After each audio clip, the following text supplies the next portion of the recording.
Welcome back to the channel. It's Claudia, and welcome to another edition of Wine, Women, and Words. And in this series, I discuss the wonderful way some women weld words. So this is my plum wine, and the subject of this series today is Regina Jamison and her novel, Choosing Grace.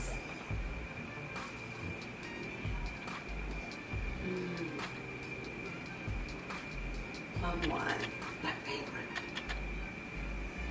In Choosing Grace, Regina Jamison's first novel, I absolutely loved everything about that novel.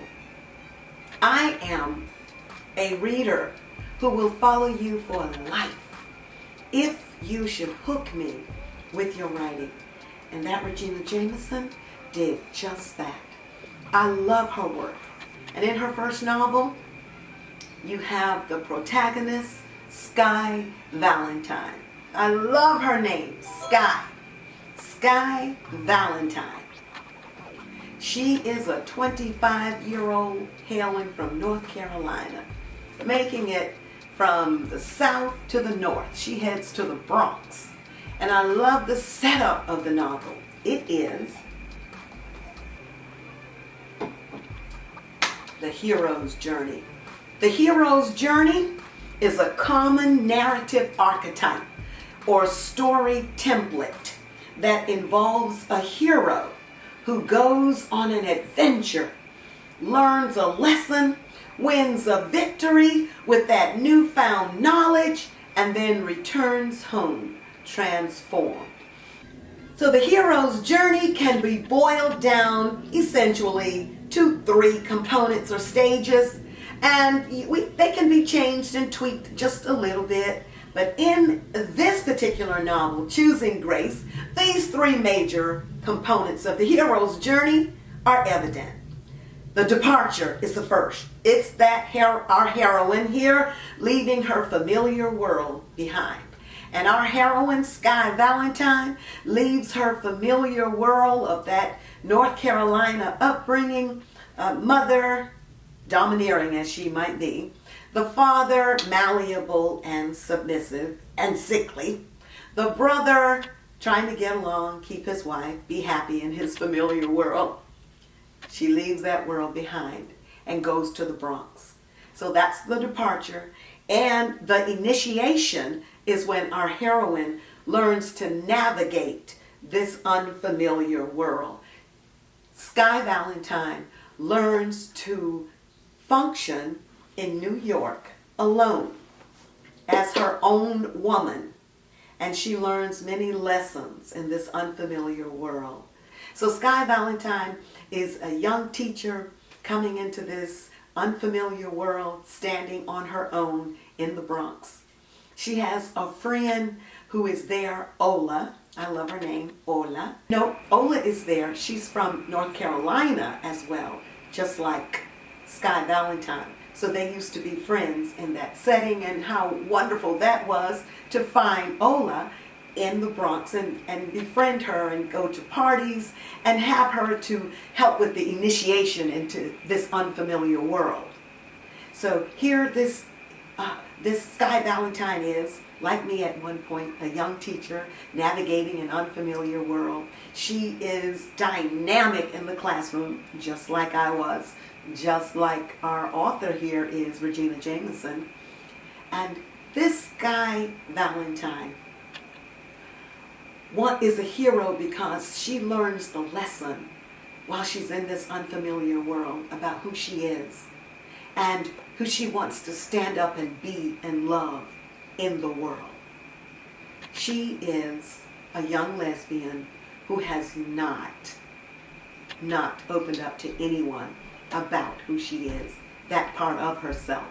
So she figures that the further away she goes, perhaps, she'll be able to step out and become who she really is and be proud of who she is as she stands in the world as a young lesbian. So you have people to help her along the way towards that life.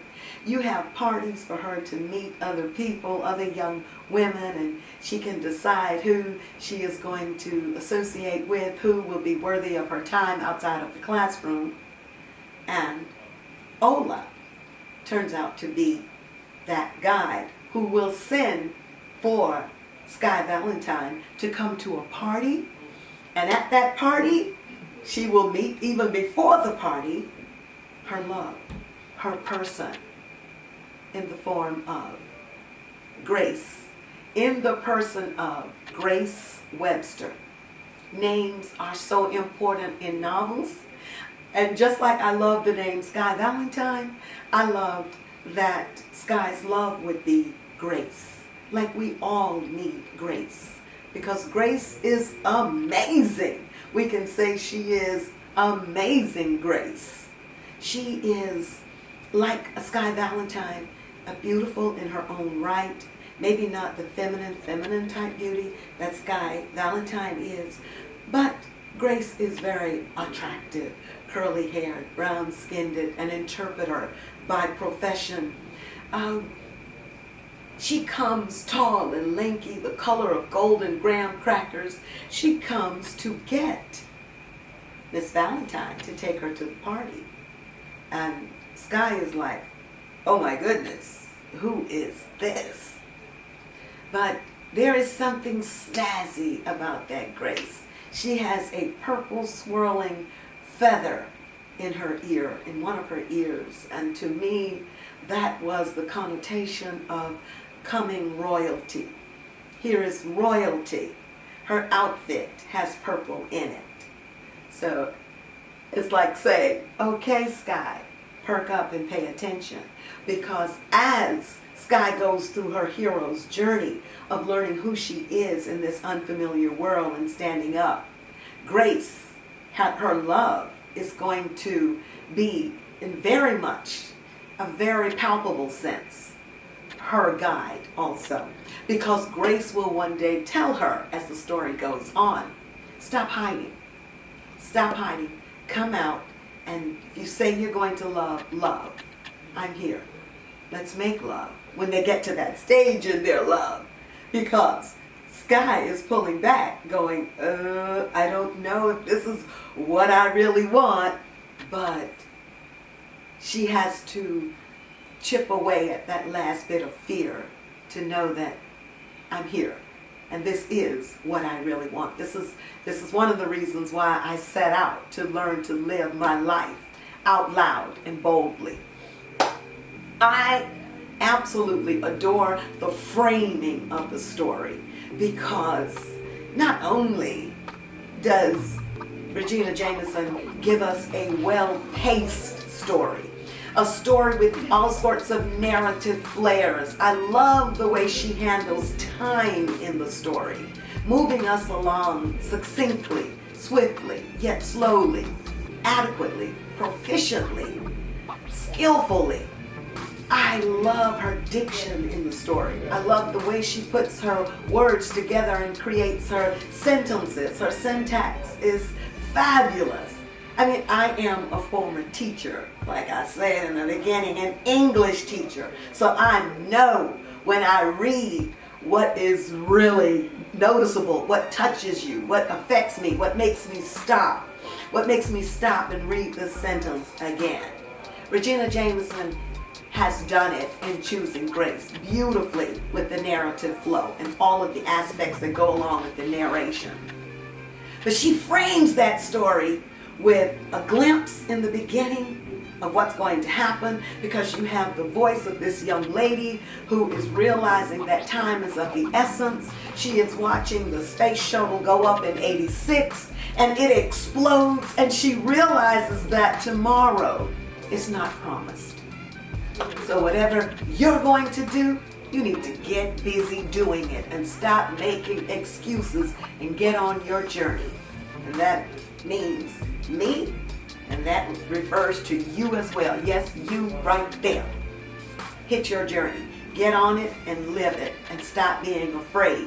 Something needs to pull you out of yourself and make you know The journey of 1,000 miles starts with one step. And at the end of her story, she gives us an ending cap to the story. So the first is a glimpse, and I believe that the end is a glance.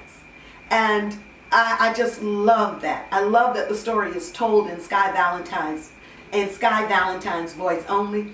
The story is told, the narrator is Sky Valentine, so we get a chance to see her little beautiful brown locked self, very intelligent, determined, emotionally aware, ready to live, although she does fall back at certain places. And that makes for a likable, lovable character, because you know we all fall back in certain places when we come up against that brick wall or that person who is like brick, and we figure we're going to break if we don't know how to go around, go against, go under, go over. So we all have been there. I love it. I love the cast of characters.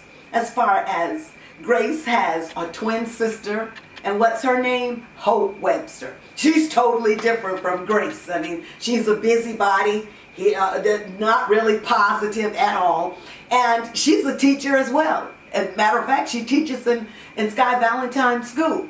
So she's, like we could say, she's an antagonist in the story. Now, I do, even though Delbert is worrisome, and I need to take a drink on him. That Delbert is Sky Valentine's fiance in the beginning of the novel, who is impatient.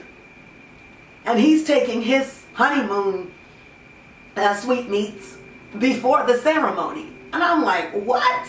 What kind of man would want to do that and have her smelling of sex on her wedding day? But Sky helped me out with that.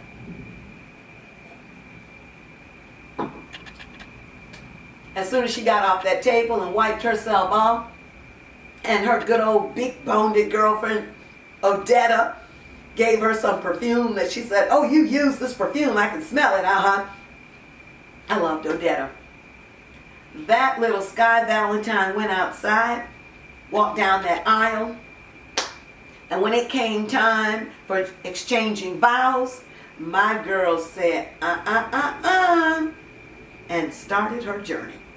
So she was the heroine even at the very beginning, even though she was in a compromising position. Oh, Regina did the thing with that. I just love the way she handled her plot.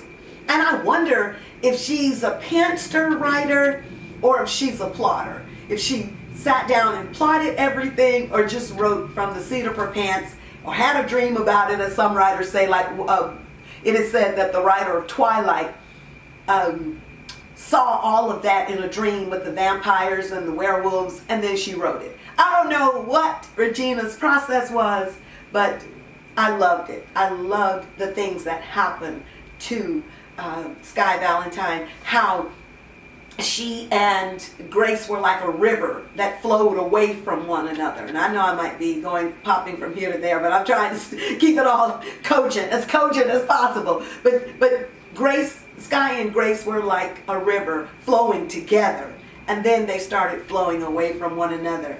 And I was like, no, I miss them being together. I miss their energy. I miss the way they touched, the way they laughed, the way they loved. Because, of course, the lovers had to break up. And as they were in a part where they were broken up, Zenobia tipped on in. When I saw Zenobia, I said, oh, hello. But she came out of Sky's past just as cute and attractive as she wanted to be. And I thought, oh, is Zenobia going to walk in and take Miss Sky from Grace here? But no. Zenobia did not have all of that to issue, because she was almost like a stalker who had to find her way back out and on with what her business was before she showed up, because she did not have enough of whatever she needed to take Sky's attention from Grace.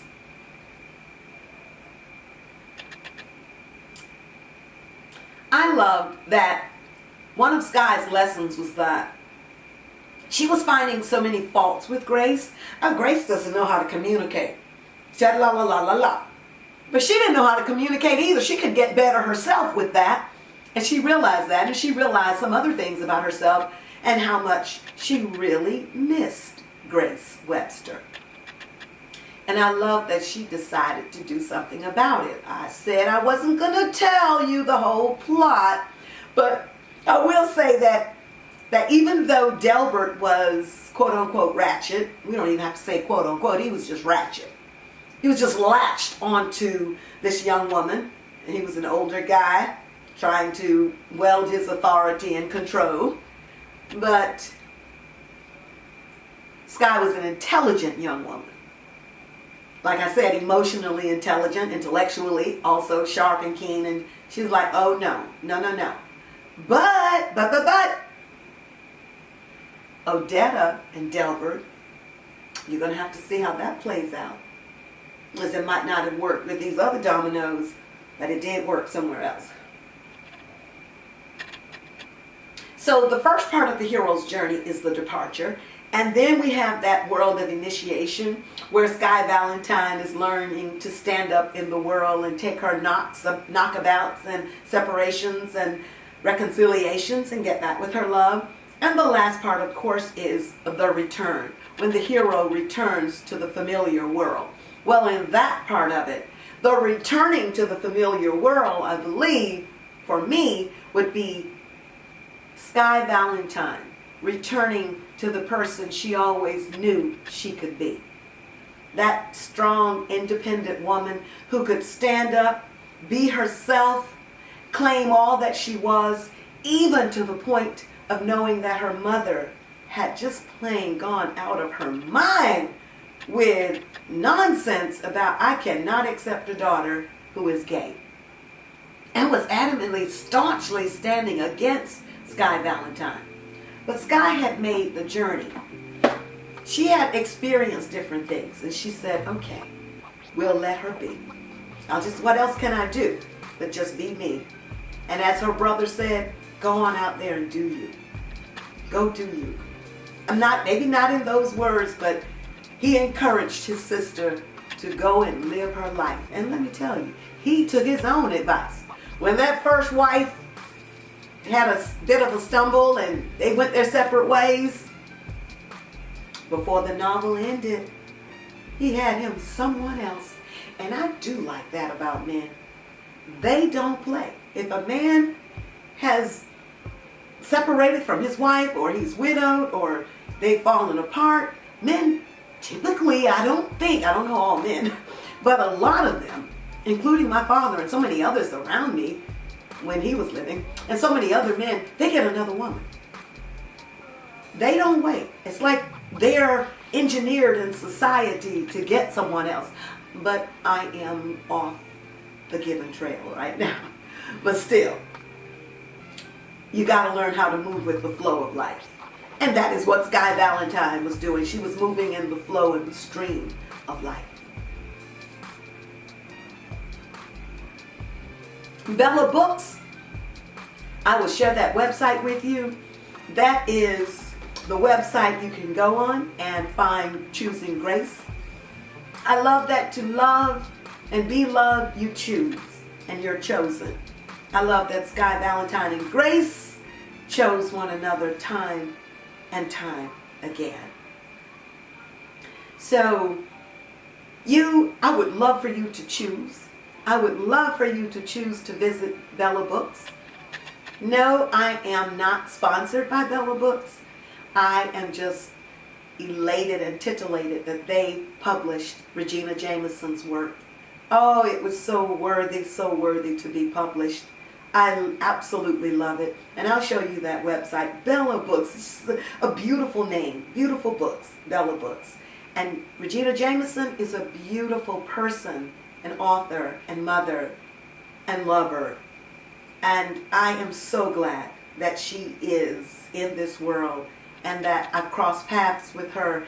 And I know up front how much of a dynamic person Regina Jamison is. It was my pleasure to be her roommate for a Lambda literary retreat, writer's retreat in California, in Los Angeles, California. Thank you for helping to make that experience dynamic, Regina. I will always remember that. Thank you so much. But she is the consummate writer. She was working on a piece in that workshop that slayed all of us in that work, in the fiction part of the whole retreat. Regina is amazing with the pen. She can weld words so well. Yes. And I wish I could read you a bit of that, but I'm like, Claudia, you can't read these works that are published. You can't do that. In a review, you can only write 1 or 2 sentences, but no, girl, you cannot sit down and read a whole chapter. But I just would love for you to go and find Choosing Grace and choose Regina Jamison and read that novel. It is well worth your time. I had been meaning to film this Wine, Women, and Words about Regina Jamison, and I did film it a couple of months ago, but things were wrong, and I was like, things were wrong in the sense of the lighting. I had on glasses, the ring light was shining in my glasses. I was like, no, Regina Jamison deserves the finest, the best that I can give her to truly honor her and Choosing Grace. The theme is, I believe, to claim one's self, to claim one's identity, one's love, one's life. It's a major journey in life for all of those 3. Breaking through fear to be who you really are in this life takes courage, persistence, and determination, and a spitfire sense of self-love. And Regina Jamison imblues Sky Valentine with all of that, because that is exactly what she'll need in that story to be who she is at the end. I love her chapters. Her chapters were pithy in a sense that you felt everything. You came into contact with all of your senses in that novel. You could see certain things, hear certain things, taste things. So she brought you skillfully into the world, but it wasn't long, overbearing chapters. It went quickly, like a smooth, clear taste of delicious lemonade. So Regina has mastered the craft of writing. Nothing was extraneous. Nothing was just, this is too much here. She could have cut this out. No. She edited that down to the absolute essence of what that story was about, to keep you sitting there, in my case, not turning pages, but sliding pages, sliding your finger across that Kindle, reading it and reading it and reading it. Whatever Regina Jamison puts out, I will be there to get it. I hope her next one is the story she was working on in our retreat that summer in 2014. I love that one too. So Regina, let's go now. You've got a following out here. We need another book. Let us have it. I don't know how long it took you to write this, but I am so proud of you. Kudos from one author to another, with much love, respect, and appreciation. And let me tell you, if you love a romance with slow burn, if you love a lesbian or otherwise romance that gives you all of the meat of what it takes for 2 to come together and be one and go through their challenges and connect, if you love to eavesdrop on lovers, you will sit back and enjoy this luscious read. This is the book for you. Mwah! So thank you so much for being with me for this episode of Wine, Women, and Words, featuring Regina Jamison's Choosing Grace.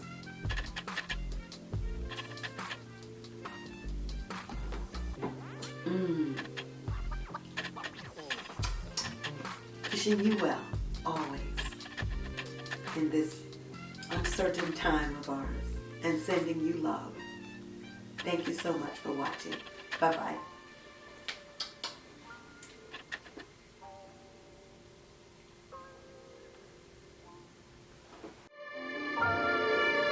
Go.